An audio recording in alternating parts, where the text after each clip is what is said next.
क्या तुमने कभी नोटिस किया है कि किसी ने एक छोटी सी बात बोली या किसी ने तुम्हें इग्नोर कर दिया, तुम्हारा पूरा मूड खराब हो जाता है।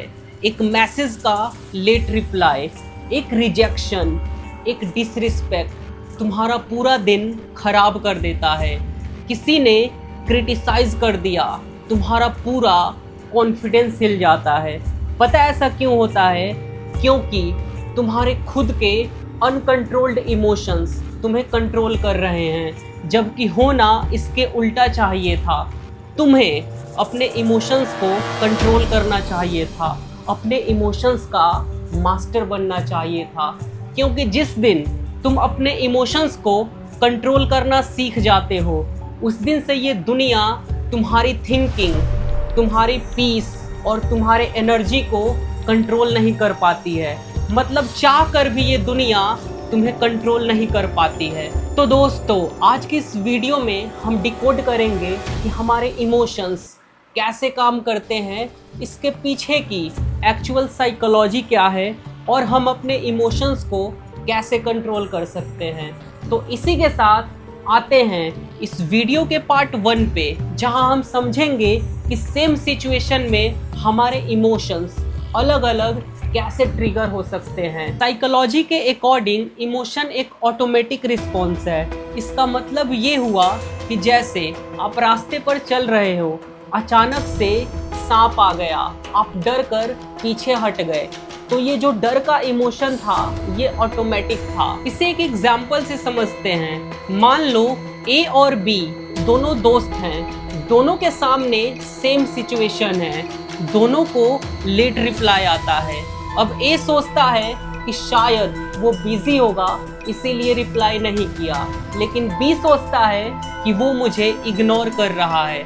अब दोनों के पास सिचुएशन सेम है, लेकिन दोनों ने थिंकिंग अलग अलग करी। यहाँ ए ने पॉजिटिव थिंकिंग करी जिसके वजह से उसे पीस फील हुआ, लेकिन बी ने नेगेटिव थिंकिंग करी जिसके वजह से उसे टेंशन होने लग गई। अब इस केस में दोनों के पास सेम सिचुएशन था, लेकिन दोनों ने थिंकिंग अलग अलग करी।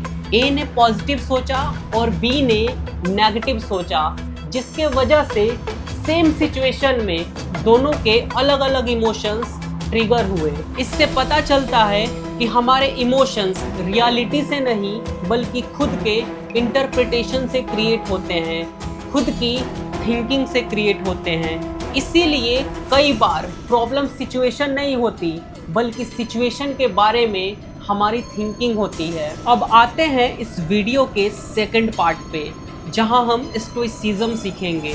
अगर तुम स्टोइसिज्म सीख जाते हो तो तुम अपने इमोशंस के मास्टर बन जाओगे, क्योंकि ये एक ऐसी फिलॉसफी है जो तुम्हें इमोशनली स्ट्रॉन्ग बनाती है।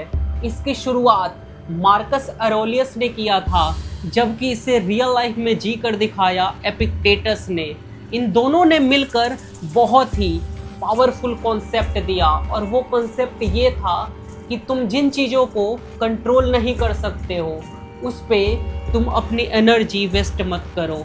स्टोइसिज्म हमें सिखाता है कि हम सिर्फ उन चीज़ों को कंट्रोल कर सकते हैं जो हमारे कंट्रोल में है। हम उन चीज़ों को कंट्रोल नहीं कर सकते जो हमारे कंट्रोल में नहीं है। पता है हमारी 90% प्रॉब्लम क्या है? कि हम उन चीज़ों को कंट्रोल करने की कोशिश करते हैं जो हमारे कंट्रोल में नहीं है। जैसे लोग क्या सोचेंगे। यार, लोग क्या सोचेंगे ये तुम्हारा थोड़े ही ना काम है सोचना, ये तो लोगों का काम है। अगर तुम ये सोचने लग गए कि लोग तुम्हारे बारे में क्या सोचेंगे, जैसे अगर तुम अपने जीवन में सक्सेसफुल हो जाते हो तो यही लोग बोलते हैं कि मुझे पता था ये एक ना एक दिन कुछ अच्छा करेगा, लेकिन जब तुम सफल नहीं होते तो यही लोग बोलते हैं कि मुझे पता था ये कुछ नहीं करेगा। पास्ट में क्या होगा, फ्यूचर में क्या होगा, रिजल्ट क्या आएगा, वो वापस आएगा या नहीं। जरा सोच कर देखो, क्या ये सभी चीज़ें तुम्हारे कंट्रोल में है? नहीं है ना? तो अपना एनर्जी वेस्ट करना बंद करो इन सब चीज़ों पे। स्टोइसिज्म के अकॉर्डिंग हमारे कंट्रोल में सिर्फ 3 चीज़ें हैं। अगर तुम इन 3 चीज़ों को कंट्रोल कर लेते हो तो तुम अपने इमोशंस के मास्टर बन जाओगे। तुम्हारे थॉट्स, तुम्हारे डिसीजंस और तुम्हारे रिएक्शंस, यही 3 चीज़ें असली पावर है, बाकी सब इल्यूज़न है। तो अगर तुमने इन 3 चीज़ों को कंट्रोल कर लिया तो तुम्हारे जीवन में उसी दिन से मैजिक होना शुरू हो जाएगा। अब मैं तुम्हें बताऊंगा कि जब तुम स्टोइसिज्म सीख जाते हो तो तुम्हारे अंदर किस तरह का बदलाव आता है। एक स्टोइक इंसान वो होता है जो अपने फीलिंग्स और इमोशंस को कंट्रोल करना बहुत अच्छे से जानता है और मुश्किल सिचुएशंस में भी खुद को शांत और बैलेंस्ड रखने की कोशिश करता है। इसे एक एग्जाम्पल से समझते हैं। मान लो कि मैच होना था, लेकिन मैच होने से पहले ही बारिश हो गई। बारिश के वजह से मैच कैंसिल हो गया तो नॉर्मल रिएक्शन होगा यार मूड खराब हो गया, जबकि स्टोइक रिएक्शन होगा कि बारिश मेरे कंट्रोल में नहीं है, लेकिन बारिश की वजह से ये टाइम जो मुझे मिला है मैं इसका यूटिलाइजेशन अपने परफॉर्मेंस को और बेहतर बनाने में करूँगा। अब आते हैं इस वीडियो के पार्ट 3 पे, जहाँ हम समझेंगे कि जब हमारे इमोशंस ट्रिगर होते हैं तो हमें रिएक्ट नहीं करना है बल्कि रिस्पॉन्स करना है। अब आपके मन में यहाँ एक सवाल आया होगा कि रिएक्ट करने में और रिस्पॉन्स करने में क्या डिफरेंस है। तो मान लो आपको किसी ने हर्ट कर दिया, आपने इंस्टेंटली रिप्लाई किया, इसे रिएक्ट करना बोलेंगे। लेकिन तुम्हें कोई हर्ट करता है और तुम रुकते हो, सोचते हो, फिर जवाब देते हो, इसे रिस्पॉन्स करना कहेंगे। एक इमोशनली वीक इंसान हमेशा रिएक्ट करता है। किसी ने इंसल्ट कर दिया, तुरंत गुस्सा। किसी ने क्रिटिसाइज कर दिया, तुरंत जवाब। किसी ने हर्ट कर दिया, तुरंत बदला। लेकिन एक इमोशनली स्ट्रॉन्ग इंसान पहले रुकता है, फिर सोचता है, उसके बाद डिसाइड करता है कि मुझे क्या करना है। एक बात याद रखना, कभी कभी रिएक्ट करना भी ज़रूरी होता है, लेकिन तुम्हें देखना होगा कि सिचुएशन कैसी है। सिचुएशन के हिसाब से तुम्हें इस बात को समझना होगा कि कहाँ रिएक्ट करना है और कहाँ रिस्पॉन्स करना है। अब आते हैं इस वीडियो के पार्ट 4 पे, जहाँ हम समझेंगे कि इमोशनल कंट्रोल का मतलब इमोशनलेस बनना या इमोशन को दबाना या पत्थर बन जाना नहीं है, बल्कि अपने इमोशंस को समझना, उसे कंट्रोल करना और सिचुएशन के हिसाब से सही रिस्पॉन्स करना है। सिचुएशन को एक्सेप्ट करना है। जैसे मान लो कोई तुम्हें छोड़कर चला गया, तुम्हें सिचुएशन को एक्सेप्ट करना चाहिए कि जो हुआ वो अच्छा हुआ और आगे जो होगा वो भी अच्छा ही होगा, क्योंकि जैसे ही तुम सिचुएशन को एक्सेप्ट करते हो तुम्हें पीस फील होता है।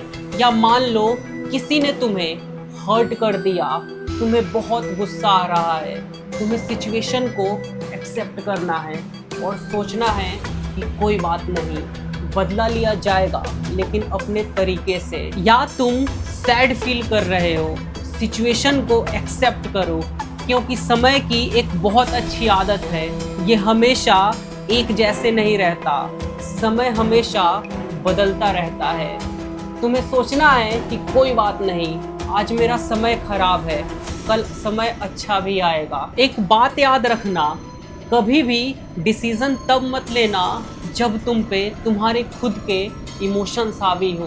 पहले रुकना, सोचना, समझना, फिर डिसाइड करना कि तुम्हें करना क्या है, क्योंकि कल को तुम्हें कोई रिग्रेट ना हो। इमोशन एक ऑर्डर है, मैसेज नहीं। इसका मतलब ये हुआ कि अपने इमोशंस की सुनो, लेकिन तुरंत रिएक्ट मत करो, अपने इमोशंस के गुलाम मत बनो।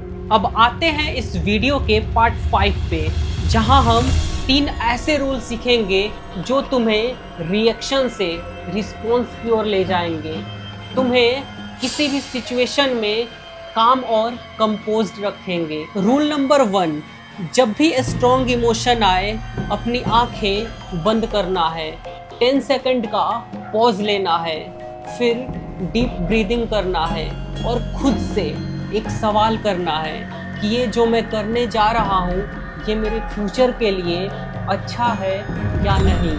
ये छोटा सा पॉज तुम्हें रिएक्शन से रिस्पॉन्स की ओर ले जाएगा। रूल नंबर 2, जब भी कोई प्रॉब्लम आए सबसे पहले अपनी थिंकिंग को ऑब्जर्व करो और खुद से एक सवाल करो कि क्या सच में ये प्रॉब्लम है या मेरी खुद की इंटरप्रिटेशन है। क्योंकि कई बार कुछ चीज़ें प्रॉब्लम नहीं होती, हम सोच सोच कर उसे प्रॉब्लम बना देते हैं। इसे एक एग्जाम्पल से समझते हैं। मान लो तुमने कोई व्हाट्सएप पे बहुत ही खूबसूरत स्टेटस लगाया, सबने कमेंट किया, लेकिन तुम्हारे किसी दोस्त ने कमेंट नहीं किया। अब तुम यहाँ सोच सकते हो कि हो सकता है बिजी है इसीलिए कमेंट नहीं किया, फ्री होते ही कमेंट करेगा, और अगर कमेंट नहीं भी करता है तो मेरे रिश्ते पर कोई खास फर्क नहीं पड़ेगा। इसके अलावा तुम ये भी सोच सकते हो कि वो मुझे इग्नोर कर रहा है, उसकी नज़रों में मेरी कोई वैल्यू नहीं है, अब पहली जैसी चीज़ें नहीं रही। जो पहला थॉट है वो तुम्हें पीसफुल रखता है, लेकिन सेकंड थॉट तुम्हें वीक बनाता है। रूल नंबर 3, हर आर्गुमेंट जीतना जरूरी नहीं होता, कभी कभी साइलेंस भी पावर होती है। आप आर्गुमेंट को सिर्फ एक लाइन में ख़त्म कर सकते हो, तुम जीते मैं हारा, बस बात ख़त्म। क्योंकि स्टोइसिज्म हमें सिखाता है कि तुम जिस चीज़ को भी इम्पोर्टेंस देते हो वो चीज़ तुम्हारी एनर्जी लेती है, इसलिए हर आर्गुमेंट को जीतना जरूरी नहीं होता है। याद रखना, दुनिया में सबसे डिफ़िकल्ट चीज़ किसी और को कंट्रोल करना नहीं है, बल्कि खुद को कंट्रोल करना है, अपने थॉट्स, अपने रिएक्शंस और अपने इमोशंस। क्योंकि जब तुम अपने माइंड के मास्टर बन जाते हो तो कोई भी तुम्हारी पीस नहीं छीन सकता।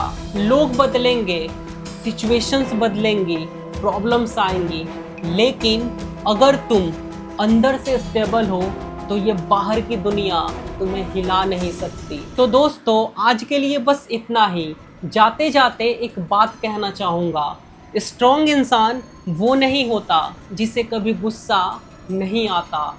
स्ट्रॉन्ग इंसान वो होता है जो गुस्सा आने के बाद भी खुद को संभाल लेता है। तो मिलते हैं ऐसे ही किसी दूसरे वीडियो के साथ जल्द ही, तब तक आप अपना ख्याल रखें।